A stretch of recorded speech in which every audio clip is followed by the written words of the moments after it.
అమరావతి గుంటూరు రాష్ట్ర రాజధాని. ఇక్కడ బీసీ సంక్షేమ సంఘం కార్యాలయం ఉండాలి.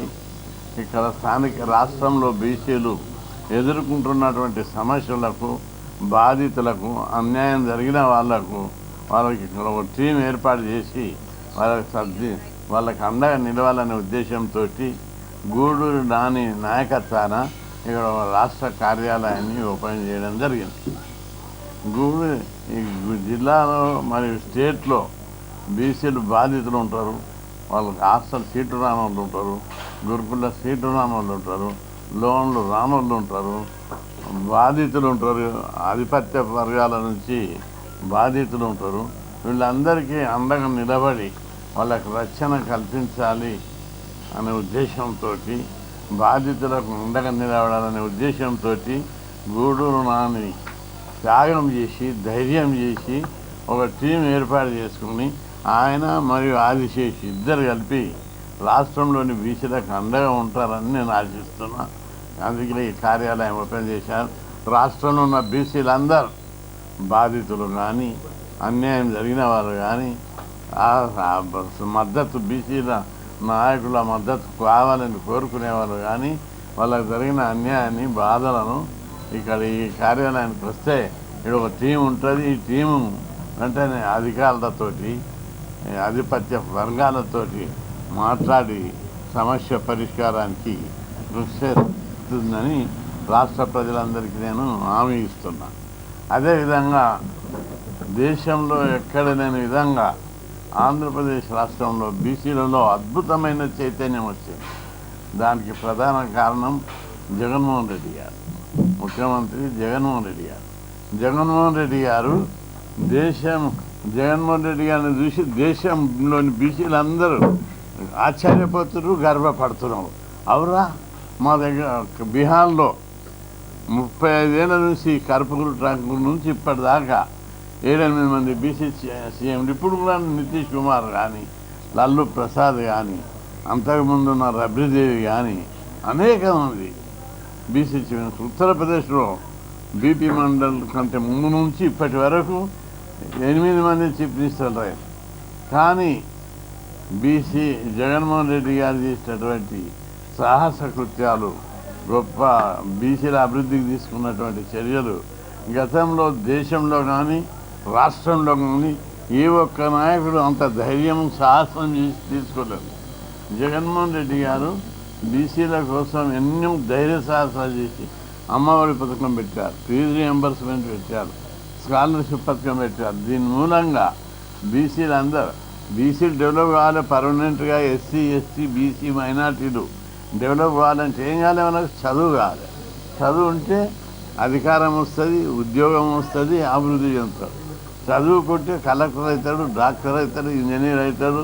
దేశంలో ఐటీ కంపెనీలలో చివరకు అమెరికా, ఆస్ట్రేలియా, ఇంగ్లాండ్ దేశాలకు పోయి అక్కడ కూడా గొప్ప గొప్ప ఉద్యోగాలు పొంది లక్షల రూపాయల జీతం పొంది వాళ్ళందరూ తమ కుటుంబాలను, తమ కులాన్ని డెవలప్ చేయడానికి చర్య తీసుకుంటుంది. ఇక్కడ రాష్ట్రంలోని బీసీ ప్రజలందరూ గమనించాలి ఒకటి, బీసీలకు సేవ చేయడానికి బీసీలకే చేతనైతేనే దేశంలో. కానీ బీసీలకు జగన్మోహన్ రెడ్డి గారు అండగా నిలబడి చేస్తుంటే ఇంతవరకు సర్వ సుఖాలు అనుభవించినటువంటి ఆధిపత్యపు వర్గాలు జగన్మోహన్ రెడ్డి సార్ మీద పగబట్టారు. అరే మా సీట్లున్న ఎమ్మెల్సీ సీట్లు గురించి బీసీలకు ఇచ్చిండు, మా దగ్గర ఉన్న పదవులన్నీ గురించి, సర్పంచులన్నీ గురించి బీసీలకు ఇచ్చిండు, మా దగ్గర ఉన్న మేయర్ పోస్టు గురించి బీసీలకు ఇచ్చిండు, మా దగ్గర ఉన్నటువంటి జిల్లా పరిషత్ చైర్మన్, మండల పరిషత్ చైర్మన్ మా దగ్గరికి వెళ్ళి గుంజుకొని తీసుకొని బీసీ కులాలకు ఇచ్చారు. అత్యంత వెనుకబడిన కులాలకు కూడా ఇచ్చారు. ఈ విధంగా ఇవ్వడం వల్ల అంతవరకు ఎవరైతే సుఖ పదవులు అనుభవించారో వాళ్ళందరూ కూడా జగన్మోహన్ రెడ్డి గారి మీద పగబట్టారు. ఇప్పుడు బీసీల బాధ్యత ఏంటిది? మన కోసం ఎవరైతే శత్రువులను ఎదుర్కొంటున్నాడో ఆయన అండగా నిలబడాలి. పశువులు కూడా అండగా నిలబడతాయి. ఒక ఎద్దు మీదకి బలమైన ఎద్దును 2 ఎడ్లు కలిసి గెలిమి ఓడగొడుతుంటే ఆ ఎద్దుకు అండగా ఉన్న వాళ్ళందరూ వచ్చి ఆ ఎదుర్కొన్న ఎడ్లను వెంబడి జరిగి పొడుస్తాయి. ఇక్కడ మన కోసం ఆయన కష్టాలు పడుతుంటే, మన కేసం ఆయన అనేక మంది శత్రువులను ఎదుర్కొంటుంటే మనమందరం ప్రేక్షక పాత్ర కాదు. మనం కొట్టవలసిన అవసరం లేదు, తన్నవలసిన అవసరం లేదు. ఆయన ఓటేసి గెలిపించి ఆయన కండగా నిలబడవలసినటువంటి నైతిక సామాజిక బాధ్యత ప్రతి బీసీ మీద ఉంది. మీరు చూడండి, నామినేటెడ్ పోస్టులలో 50% పదవులు బీసీలకు ఇవ్వాలని తీశాడు ముఖ్యమంత్రి జగన్మోహన్ రెడ్డి గారు. అది దేశంలో ఎక్కడ లేదు, బీసీలు ముఖ్యమంత్రి ఉన్న రాష్ట్రాల్లో కూడా లేదు. అదేవిధంగా అమ్మఒడి పథకం ఫస్ట్ క్లాస్ నుంచి 10th దాకా కాలేజీ లెవెల్ 20,000 మొత్తం ఫీజులు, ఈ విధంగా స్కీమ్ పెట్టి చదువుకోవాలి. పేద కులాలు చదువుకుంటేనే ఆ కుటుంబాలు శాశ్వతంగా ఇంజనీర్లు అవుతారు, డాక్టర్లు అవుతారు, కలెక్టర్లు అవుతారని ఒక మౌలికంగా మార్పు తీసుకురావాలని పెట్టించారు. దాని మూలంగా ఇట్లాంటి స్కీమ్లు నేను బీహార్కి పోయినా, పశ్చిమ బెంగాల్కి పోయినా, పంజాబ్కి పోయినా, దేశంలో అన్ని రాష్ట్రాలు తిరుగుతుంది. ఇప్పుడు ఏ రాష్ట్రంలో కూడా ఈ స్కీములు లేవు. అక్కడ అమ్మఒడి పథకం లేదు, ఫీజులు అయితే అస్సలుకి ఇవ్వరు, స్కాలర్షిప్లు సరిగ్గా లేవు. ఈ విధంగా చదువుకి ఎవరు కూడా ప్రాధాన్యత ఇవ్వలేదు. ముఖ్యమంత్రి జగన్మోహన్ రెడ్డి గారు చదువుకోవాలి ప్రతి ఒక్కరని బడ్జెట్ అంతా తెచ్చి పేదవాళ్ళకి ఇంట్లో పెడుతున్నాం. మనమందరం కూడా ఇది చాలా గొప్ప పథకం. నామినేటెడ్ పోస్టులో ప్రతి కులానికి ఒక కార్పొరేషన్, నామినేటెడ్ పోస్టులో 50% బీసీలకు ఇవ్వాలి. ఎవడొచ్చిన ఇవ్వాలి ఫ్యూచర్లో, ఏ ప్రభుత్వం వచ్చినా, ఎవరు ముఖ్యమంత్రి అయినా మనకు ఆ విధంగా చేసే చట్టాలు తయారు చేశాం. అదేవిధంగా ఇంకా ప్రాక్టికల్గా చూస్తుంటే ఇప్పటిదాకా ఓ సోదరుడు అడుగుతున్నా, అన్న వచ్చే ఎన్నికలల్లో నువ్వు 50% అడుగుతావు కదా ఎమ్మెల్యే సీట్లు, ఎంపీ సీట్లు అంటే, నేను 50 అడుగుతాను. నేను అడిగితే ఎంత అడుగుతా? 50% అడుగుతా. కానీ జగన్మోహన్ రెడ్డి గారు ఎంత శాతం ఇస్తుండు? 68%, 70% ఇస్తుండు. నేను అడిగేదానికంటే ఆయననే ఎక్కిస్తున్నాడు. ఇక నేనేం అడగాలని నేను అన్నా. ఎందుకంటే మొన్న 18 మంది ఎమ్మెల్సీలు భర్తీ చేశారు. అందులో 11 మంది బీసీలే. మంత్రివర్గం లోపల 23 మంది మంత్రులు ఉన్నారు. 11 మంది బీసీలను ఇచ్చారు. బీసీలకు మంత్రి పదవులు. చిన్న చిన్న కులాలకు, ఇంతవరకు గుర్తింపు లేని కులాలకు ఎమ్మెల్సీలు అయినరు, ఎమ్మెల్యేలు అయినరు, మంత్రులు అయినరు. ఆ విధంగా ఓ నూతన ఒరవడిని వెనుకబడిన తరగతుల గారు వెన్నెముక కులాలు ఇవి అని చెప్పి నా బీసీలు, నా ఎస్సీలు, నా ఎస్టీలు, నా మైనార్టీలని గర్వంగా ఆకాశం ముట్టిపడే విధంగా అంత గొప్పగా ఈ కులాల గురించి పాట పాడుతున్నాడు. అంతేకాదు జిల్లా పరిషత్ చైర్మన్లు, మండల పరిషత్ చైర్మన్లు, ఎంపీటీసీలు, జడ్పీటీసీలు, సర్పంచుల్లో సుప్రీంకోర్టు జోక్యం చేసుకుంటుంది. పదే చేసి బీసీలకు 50% కంటే ఎస్సీ ఎస్టీ బీసీలకు ఉండొద్దని తీర్పిస్తే, బీసీ రిజర్వేషన్ 34% ఉంటే దాన్ని 20%కు తగ్గించారు సుప్రీంకోర్టు. అది తగ్గిస్తే మీరెవరండి తగ్గించడానికి, నా ప్రజలు ఇళ్ళని ఆయన పార్టీ పరంగా 44% ఇచ్చాడు, ఎక్కిచ్చాడు. 34 ఉన్నదని 44 తగ్గిమని వాళ్ళంటే పెంచిండి ఈయన. అంటే ఎంత ధైర్యం కావాలి, ఎంత సాహసం కావాలి అనేది మన బీసీ ప్రజలు గుర్తించుకోవాల్సిన అవసరం ఉంది. మన బీసీలు అందరూ ఒక్కసారి ఆత్మవిమర్శ చేసుకోవాలి. మనకు ఆయనను పంపిన మన అదృష్టం కొద్దీ ఆయన ముఖ్యమంత్రి అయ్యిండు. మనం అందరం సర్పంచ్లం అవుతున్నాం, వార్డు మెంబర్లం అవుతున్నాం, కౌన్సిలర్లం, కార్పొరేటర్లం, మంత్రులు, ఎమ్మెల్సీలు అవుతున్నాం. ఇదంతా ఆయన ధైర్యం చేసి చేస్తున్నాడు. మన కోసం ఆయన చేస్తున్నందుకు చాలామంది గుర్రుగా ఉన్నారు. ఈయన వీళ్ళకి చిన్న చిన్న కులాల లీడర్లను తీసుకొచ్చి చేస్తుండాలి. కాబట్టి మనం అందరం ఆయనను కాపాడుకోవాల్సిన బాధ్యత. ఆయన మనం కత్తులు కట్టాలను పట్టుకొని నిలబడవలసిన అవసరం లేదు. అంత బాధ్యత అవుతుంది. కానీ ఆయనకు మనం ఓటు వేస్తే సరిపోతుంది, ఫ్యాన్ గుర్తుకు. ఆయన మళ్ళొకసారి సీఎం అయితే మనకి మరిన్ని సౌకర్యాలు వస్తాయి, మరిన్ని బాధ్యత, డెవలప్మెంట్కు యాక్టివిటీస్ జరుగుతుంది. మనం ఆ విధంగా నిర్లక్ష్యం చేసి పట్టించుకోలేదనుకో, మళ్ళీ మనం అందరం ఎందుకు అమ్మఒడి ఉండదు, స్కాలర్షిప్లు ఉండవు, పూర్తి ఫీజు రియంబర్స్మెంట్ ఉండదు, పెన్షన్లు తగ్గుతాయి, ఈ ఫైనాన్షియల్ స్కీమ్స్ ఎన్నో వస్తున్నాయి మనకు, అవన్నీ కూడా తీసేస్తారు వచ్చేవాళ్ళు. కాబట్టి ఈ విషయం లోపల మన అభివృద్ధి స్టార్ట్ అయ్యింది. దీన్ని మరింత పెంచుకుంటే ఇంకా ఎక్కువ స్కీమ్లు వస్తాయి, ఇంకా ఎక్కువ డెవలప్మెంట్ అవుతాయి, ఉద్యోగాలు వస్తాయి మన పిల్లలకు. చదువుతో పాటు ఉద్యోగాలు వచ్చే అవకాశాలు ఏర్పడతాయి. కాబట్టి బీసీలందరికీ నేను బాధ్యత, ఎందుకంటే బీసీల కోసం నేను 45 ఏళ్ళ నుంచి పోరాడుతున్నా. ఇప్పుడున్న హాస్టల్ కానీ, గురుకులాలు కానీ, లేదా లోకల్ బాడీ రిజర్వేషన్ల కోసం సుప్రీం దాకా కొట్లాడి ఇప్పటికీ 12,000 ఉద్యమాలు చేసిన. ఆ రోజు నా దినచర్య బీసీల అభివృద్ధి కోసం పోరాడాలి. కాబట్టి మన కులాలన్నీ కూడా అప్రమత్తంగా ఉండవలసిన బాధ్యత. ఇంకా పోరాటాన్ని మనకున్న స్కీమ్లు ఎక్కడ లేవు. 2 తెలుగు రాష్ట్రాల్లో ఉన్న స్కీమ్లు దేశంలో ఎక్కడ లేవు. ఇప్పుడు కొట్లాడి దేశం అంతటా బీసీలకు రాజ్యాంగబద్ధమైన హక్కులు కల్పించాలి, స్కీములు పెట్టాలని పోరాటం చేస్తున్నాం. ఈ పోరాటంలో మన ఆంధ్రప్రదేశ్ బీసీ ప్రజలందరూ చైతన్యవంతులు. వీళ్ళు బ్రిటిష్ కాలం నుంచే బ్రిటిషులను ఎదుర్కొని తరిమి కొట్టిన చరిత్ర ఆంధ్రప్రదేశ్. అనేక మంది మహానుభావులు పుట్టిన నేల ఇది. ఈ నేల మీద పోరాటం జరగవలసినటువంటి బాధ్యత, దేశానికి ఒక మార్గదర్శనం ఇవ్వాల్సినటువంటి బాధ్యత ఇక్కడ ప్రజలందరికీ ఉంది, ఆంధ్రప్రదేశ్ ప్రజలకు. కాబట్టి బీసీ ఉద్యమాన్ని బలోపేతం చేయడానికి ప్రతి బీసీ ముందుకు రావాలి. నేను కొట్లాడుతున్నాను, నా లేక అందరూ కొట్లాడితే సమాజంలో మౌలికమైన మార్పు వస్తుంది. కాబట్టి ఈ ఉద్యమం లోపల బలోపేతం చేసి పార్లమెంట్లో బీసీ బిల్లు పెట్టాలి, చట్టసభలో బీసీలకు 50% రిజర్వేషన్లు పెట్టాలి. అప్పుడే బీసీలకు న్యాయం జరుగుతుంది. ఇక్కడంటే ముఖ్యమంత్రి జగన్మోహన్ రెడ్డి నుండి పెట్టేసాడు. కర్ణాటక, తమిళనాడు, దేశంలో ఎక్కడ కూడా అమ్మఒడి పథకం లేదు, స్కాలర్షిప్ లేదు, ఫీజు రియంబర్స్మెంట్ లేదు, ఉద్యోగాల భర్తీ లేదు, లోకల్ బాడీ రిజర్వేషన్లు లేవు.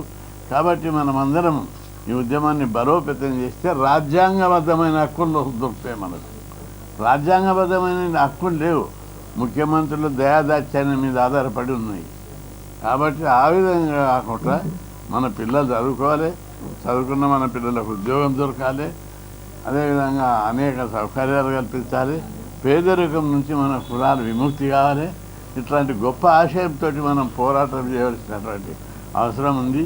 బీసీలు రాజకీయ స్వార్థంతో రాజకీయ ప్రయోజనాల కోసం చిన్న చిన్న కుటిలాయత్నాలకు లోన్ కాకుండా బ్రాడర్గా జాతికి ఎవరు మేలు చేస్తారు, ఎవరు ఆ నాయకత్వంలో పోరాడతాం.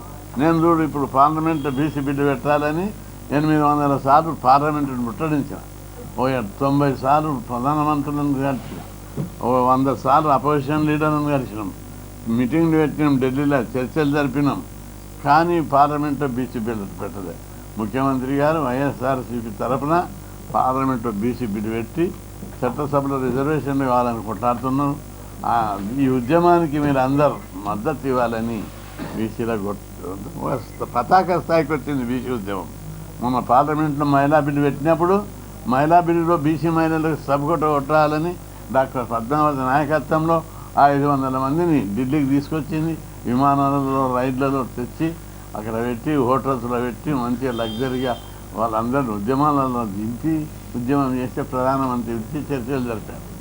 కాబట్టి పద్మావతి లేక చాలామంది మహిళలు ఉండి ఇప్పుడు మహిళా బిల్లు వచ్చింది. బీసీ మహిళలకు సబ్కోట పెడితే పద్మావతి కాదు, అందరి మహిళలకు కోట వస్తుంది 50%.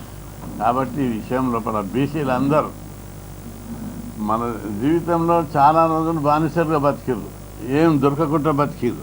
ఈరోజు అవకాశం వచ్చింది. ఒక తరం కొట్లాడితే బ్రిటిష్ వాళ్ళు పారిపోయారు. మనం కూడా ఒక తరం కొట్లాడితే రాజ్యాంగబద్ధమైన హక్కులు లభిస్తే దేశమంతా మన వాళ్ళు బీసీలకు లాభపడతారు. ఒక ఆంధ్రప్రదేశే కాదు, దేశంలో ఉన్న బీసీలు అందరూ కూడా బాగుపడతారు. కాబట్టి ఈ విషయంలో బీసీ సోదరులు భ్రమలకు, ప్రలోభాలకు లొంగకుండా, ప్రచారానికి లొంగకుండా బీసీలకు ఎవరు మేలు చేస్తారో వాళ్ళకు మద్దతు ఇచ్చుకుంటూ ఈ ఉద్యమాన్ని బలోపేతం చేయడానికి అందరూ కృషి చేయాలని చెప్పి ఈ ఉద్యమాన్ని ఆంధ్రప్రదేశ్ ప్రజలు చైతన్యవంతులు. బ్రిటిష్ ప్రభుత్వానికి అనేక ఉద్యమాలకు, దోపిడీ, పీడన, వివచ్చ, అసమానతలకు వ్యతిరేకంగా అజ్ఞాన అంధకారం నిన్నటువంటి ఒక నవ సమాజ నిర్మాణానికి అనేక మంది మహాత్ములు ఇక్కడ పుట్టారు. చరిత్ర తీస్తుంటే అంటరానితనానికి అస్పృశ్యతకు వ్యతిరేకంగా ఆంధ్రప్రదేశ్లో ఉద్యమాలు జరిగాయి. సాంఘిక దురాచారాలకు వ్యతిరేకంగా కందుకూరి వీరేశలింగం వంటి పంతులు ఉద్యమాలు జరిగాయి. కులతత్వం బ్రహ్మనాయుడు కులతత్వం తొలగించాలని ఏనాడో ఉద్యమాలు చేశాడు. అంత గొప్ప చరిత్ర ఉన్న తెలుగు నేల ఈ బీసీ కులతత్వం లేని సమాజ నిర్మాణానికి, అసమానతలు, సామాజిక ఆర్థిక అసమానతలను రూపుమాపడానికి, పేద ప్రజల గొంతుగా వినిపించడానికి ఈ తెలుగు నేల బలమైన ఉద్యమాన్ని నిర్మించడానికి పునాది ఏర్పాటు చేయాలని, అందుకు ఇక్కడ ఈ గడ్డ మీద పుట్టిన ప్రతి బీసీ బిడ్డ తప్పనిసరి ఈ ఉద్యమాన్ని రాజ్యాంగబద్ధమైన హక్కులు బీసీలకు కల్పించడానికి కృషి చేయాలని, బీసీలకు ఉద్యమానికి బీసీలే కాదు, ముఖ్యమంత్రి జగన్మోహన్ రెడ్డి బీసీ కాదు, అయినప్పటికీ బీసీల గురించి పోరాడుతున్నాడు. ఇక్కడ పుట్టిన అనేక మంది అస్పృశ్యత, అంటరాంతరం, అనేక ఇతర సామాజిక దురాచారాల కోసం పోరాడిన, బలహీన వర్గాల కోసం పోరాడిన మహానాయకులందరూ కూడా వాళ్ళు బీసీలు గారు, కానీ పోరాడారు. ఇక్కడ ఉన్నోళ్ళు కూడా ఈర్ష్య, అసూయ, ద్వేషం లేకుండా అగ్రకుల సోదరులు కూడా బలమైన సామాజిక నిర్మాణం జరగాలంటే బలమైన సిద్ధాంతిక భూమికే కావాలి. అందుకోసం అందరూ తెలుగు నేల మీద పుట్టిన ప్రతి బిడ్డ ఈ బలహీన వర్గాలను అభివృద్ధి చేసే క్రమం లోపల ఉద్యమానికి సారథ్యం వహించాలని చెప్పి, అందుకు మద్దతు ఇవ్వాలని చెప్పి తెలుగు ప్రజలందరికీ విజ్ఞప్తి చేస్తారు.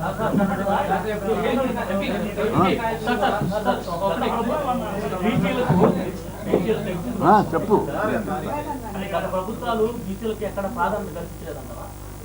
ఏం కల్పించింది చెప్పు. ఇంత కల్పించలేదు.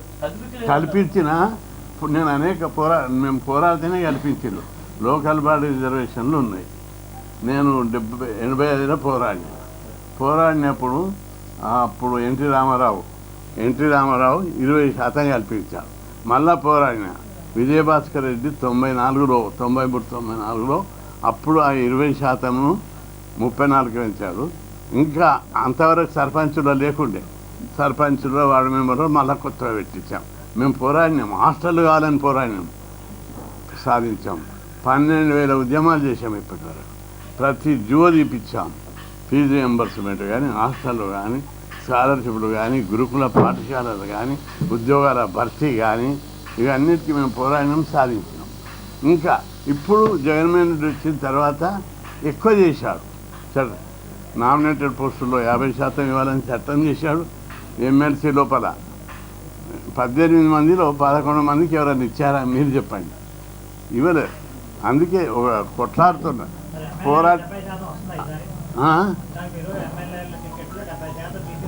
ఎస్సీ ఎస్టీ బీసీలకు కలిపి 70% వస్తుంది. చూడండి మీరు లెక్క ఉన్నా.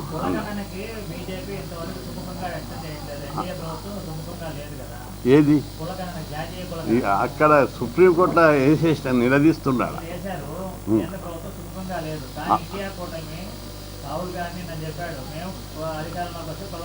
అవును, అంటే హర్షం వ్యక్తం చేసినావు. అది ఇండియా కూటమి లోపల ఆల్రెడీ ప్రాసెస్ స్టార్ట్ అయింది. డిఎంకే స్టార్ట్ చేసేది, జగన్మోహన్ రెడ్డి గారు స్టార్ట్ చేశారు. అక్కడ బీహార్లో అయిపోయింది, ఒరిస్సాలో కూడా చేస్తున్నారు, మహారాష్ట్రలో చేస్తామని అనౌన్స్ చేశారు. ఈ విధంగా కులగణన చేస్తే కులగణన వల్ల చాలా లాభాలు ఉన్నాయి. రిజర్వేషన్లు సుప్రీంకోర్టు అనేక తీర్పులు ఏం చెప్తుంది, మీరు కులాల వారి లెక్కలు పర్ఫెక్ట్ సైంటిఫిక్గా ఉంటే మీరు రిజర్వేషన్లు పెంచుకో, విద్యా ఉద్యోగాలు లోకల్ బడి అని చెప్పి పెంచుకోండి అని చెప్పింది. అందుకే మేము ఆ లెవెల్లో పెంచడానికి జనాభా లెక్కలు తీస్తే తప్ప పరిష్కారం కాదండి. 10 years కింద పోరాటం చేశాం. అప్పుడు సోనియా గాంధీ గారు ఒప్పుకున్నారు, అనౌన్స్ చేసారు, 7,000 కోట్లు కేటాయించి సపరేట్గా తీశారు. అది సపరేట్గా తీయడం వల్ల సైంటిఫిక్గా లేదని కొందరు అధికారుల కుట్ర వల్ల అది పెండింగ్ పడ్డది. ఇప్పుడు జనాభా లెక్కలతో తీస్తే పర్ఫెక్ట్గా వెళ్తుంది. 36 కాలమ్స్ ఉన్నాయి. ఇంకొక కాలం పెడితే కులాల వాళ్ళ లెక్కలు తెలుస్తాయి. కాబట్టి ఒక కాలం పెట్టడానికి కూడా బీజేపీ ప్రభుత్వం సుఖంగా లేదు. అదేవిధంగా ప్రధానమంత్రి మోడీని బీసీ వర్గానికి ఎదురని ఇచ్చారు. ఒక మోడీ కాదు, విధానాలు కావాలి. దేశంలో ఉన్న 75 కోట్ల మంది ప్రజలు బాగుపడేది కావాలి. కానీ మేము ఒక మోడీని బీసీని ఇచ్చినాం, మీరు ఆయన బొమ్మ చూసి మాకు ఓట్లేయండి మేము సుఖపడతాం, అంబానీకి ఆదానికి దేశాన్ని అప్పచెప్తాం అనే పద్ధతి బీజేపీ వైఖరి బాగలేదు. అది మార్చుకోవాలి. లేకపోతే దేశంలో విప్లవం వస్తుంది, తిరుగుబాటు వస్తుంది. ప్రపంచంలో చైనాలో ఎట్లొచ్చింది విప్లవం, రష్యాలో ఎట్లొచ్చింది, అట్లాగే భారతదేశంలో కూడా కుల వర్గ రహిత సమాజం కోసం తప్పనిసరి ఈ దేశంలో పోరాటం ప్రారంభమైంది. కొన్ని రోజుల్లో అది మహోద్యమంగా మారుతుంది.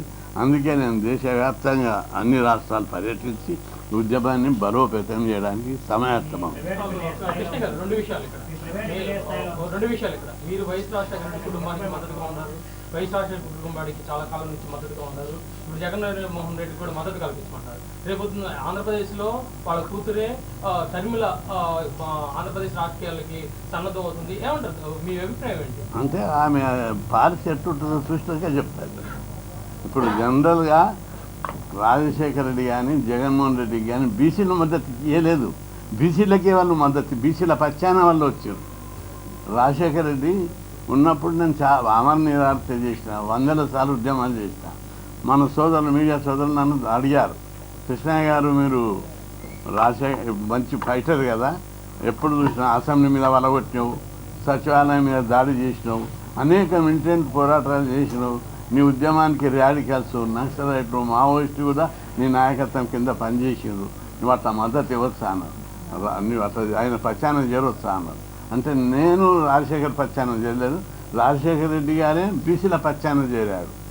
అనేక స్కీములు పెట్టారు, హాస్టల్ ఇచ్చారు, గురుకులాలు ఇచ్చారు, ఫీజు రియంబర్స్మెంట్ పెట్టారు, స్కాలర్షిప్ అందరికీ ఇచ్చేటట్టు పెట్టారు.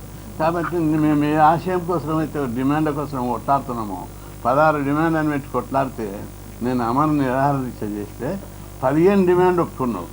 ఇంకా ఆయన ఎట్లా అగనిస్ట్ అవుతామని నేను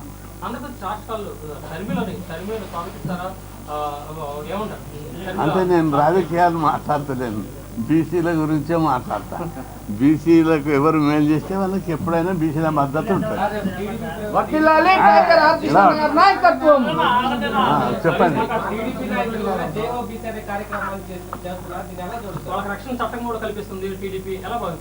మేము చట్టసభలో టీడీపీ కొత్త పార్టీ కాదు, ఇది 20 ఏళ్ళు 30 ఏళ్ళ నుంచి ఉన్నది. ఒక్కసారి కూడా వాళ్ళు బీసీ బిల్లు పెట్టిందా, బీసీలకు ప్రాధాన్యత ఇచ్చిరా? ఇప్పుడు రాజ్యసభలో 9 మంది వైఎస్ఆర్ సీట్లు ఉంటే 5 మంది బీసీలు ఉన్నారు. రెండవది కరడు కట్టిన అలాంటి బీసీకి ఎవరు చూస్తేనే భయపడతారు. పార్లమెంట్లో కానీ ఇప్పుడు పర్వాలేదు, కానీ ఇంతకుముందు నేను పార్లమెంట్లో కనిపిస్తే ఎంపీలు, బీసీ ఎంపీలు కూడా నన్ను చూసి పారిపోతుంది. ఈయన బీసీ అడుగు ఏదైనా చెప్తాను.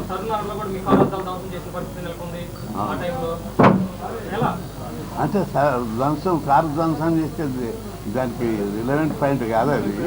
నేను సీఎం క్యాండిడేట్గా అడిగిర్రు, సీఎం క్యాండిడేట్ అడిగితే నేను పోటీ చేసిన, గెలిచిన. నా ప్రభావం వల్ల ఇక్కడ కూడా టీడీపీ గెలిచింది. నేను చివరి దాకా సిద్ధాంతపరంగా టీడీపీతోటే ఉన్నా. మళ్ళీ టికెట్ ఇవ్వలేదు వాళ్ళు. ఎవరిది మీరు చెప్పాలి దానికి, ఎందుకు టికెట్ ఇవ్వలేదు? నేను చివరి దాకా పార్టీలో 15 మందికి 16 మంది గెలిస్తే 15 మంది వెళ్ళిపోయారు పార్టీలకి, ప్రలోభాలకు అధికారి. నేను ఒక్కడనే చివరి దాకా కూడా పార్టీలోనే ఉన్నా, కానీ నాకు టికెట్ ఇవ్వలేదు. ఇది టికెట్ ఎందుకు ఇవ్వలేదని మీరు వాళ్ళని అడగండి ఒకసారి. తిరుగుబాటు ఎలా చేసిన చివరిదా? నేను పార్టీ మారిందా? బీసీల గురించి ఎప్పుడైనా దేవునితో కూడా పోరాటం చేస్తాను. ఆల్రెడీ ముందే చెప్పిండు, నేను బీసీల కోసం కొట్లాడతాను.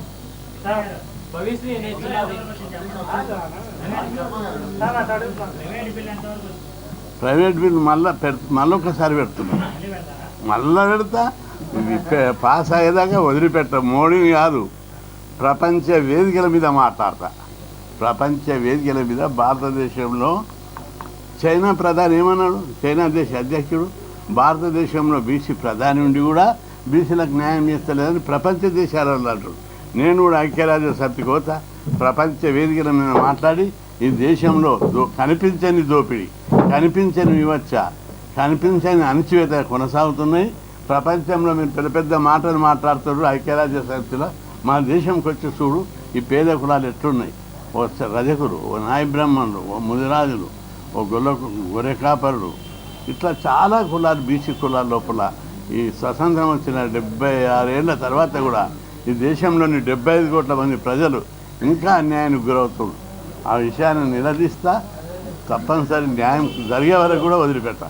మీరందరూ ఆలోచించండి, ఇంతమంది ప్రజలకు రాజ్యాంగబద్ధమైన హక్కులు లేకుండా ఉంచడం ఇది ఎట్లా ప్రజాస్వామ్యం అవుతుంది? ప్రజాస్వామ్యం అంటే ప్రతి సామాజిక వర్గానికి వారి వారి కులం జనాభా ప్రకారం అన్ని రంగాల్లో వాటా ఇవ్వాలి. అది ప్రజాస్వామ్యం. కొన్ని వర్గాలకి రిజర్వేషన్ లేకుండానే అగ్రకులాలకు 50% రిజర్వేషన్లు ఉంటాయి. ఇది ఎక్కడి న్యాయం? అంతే న్యాయం ధర్మం. భారతదేశంలో న్యాయము ధర్మం అన్నది ధర్మమేమే జయతే సత్యమేవ జయతే అన్న భారత భూభాగం లోపల ఇంత అన్యాయం జరగడం సహేతుకమా? కాబట్టి న్యాయం జరిగేవారు. నేను న్యాయం కోసమే పోరాడుతున్నాను. ప్రాధాన్యత ఇచ్చారు జగన్మోహన్ రెడ్డి గారు అంటున్నారు. అవును. క్షేత్రస్థాయిలో రెడ్లు కమ్మ కాపులు బాధలు కింది స్థాయి బీసీలు ఎదుర్కొంటున్నారు చాలా మంది. వాళ్ళ వల్ల అంటే అది ఎప్పటికి ఉండే రొటీన్ వర్క్. అది అలా జగన్మోహన్ రెడ్డి పోయి పార్టిసిపేట్ చేస్తలేడు కదా. పార్టిసిపేట్ కాదు. మరి ఆయన ఏం చేయగలుగుతాడు? చట్టము, న్యాయము, పోలీసులు అన్నీ ఉన్నారు, అధికారులు ఉన్నారు, అదే చూసుకోవాలి. ఇప్పుడు నేను బీసీ సంఘం ఉన్నా, ప్రెసిడెంట్గా ఉన్నా, ఉండి ఆల్ ఇండియా లెవెల్ చేస్తున్నాము. వాడు మన కేరళలో వచ్చిన చందాలు వసూలు చేస్తున్నాడు. నిన్న ఇల్లు కుదబెట్టి ఉద్యమాలు చేస్తా, కానీ చందాలు కానీ అవకతవకలు కానీ పాల్పడని చాలా వరకు వాళ్ళు చేస్తున్నారు. మరి దానికి బాధ్యత ఎవరు? జగన్మోహన్ రెడ్డి గారు చేసిన నిర్ణయాన్ని ఆదివాసీ కులాలు కింది స్థాయిలో జీర్ణించుకోలేకపోతున్నాయి. అవును, అది ఒప్పుకుంటా. ఇలా పదవులు తీసి కింది కులాలకి ఇచ్చటాల కల్లా ఆధిపత్య అనుభవించిన వాళ్ళు ఆయననే తిడుతున్నారు. వాళ్ళు మమ్మల్ని తిట్టుడు కాదు, జగన్మోహన్ రెడ్డిని కూడా తిడుతున్నారు. నాకు కనిపించారు పోయి తిరిగినప్పుడల్లా, ఏంటి కృష్ణ అన్నీ మా దగ్గర గుంజుకొని మీ వాళ్ళకి ఇస్తున్నారు అంటే, మరి ఇన్ని రోజులు మాకు రావాల్సింది మీరే తిన్నారు కదా అని నేను అంటున్నాను. అది కరెక్ట్ ఉంటుంది. Okay sir, thank you. మా రెండవది బీసీ సంక్షేమ సంఘం రాష్ట్రంలో, ఇది తెలంగాణలో, ఇతర రాష్ట్రాల్లో కూడా బలమైన సంస్థల రూపుదిద్దుకుంటుంది. దీనికి మీ అందరు సహకారం ఇచ్చి ప్రోత్సహించాలని చెప్పి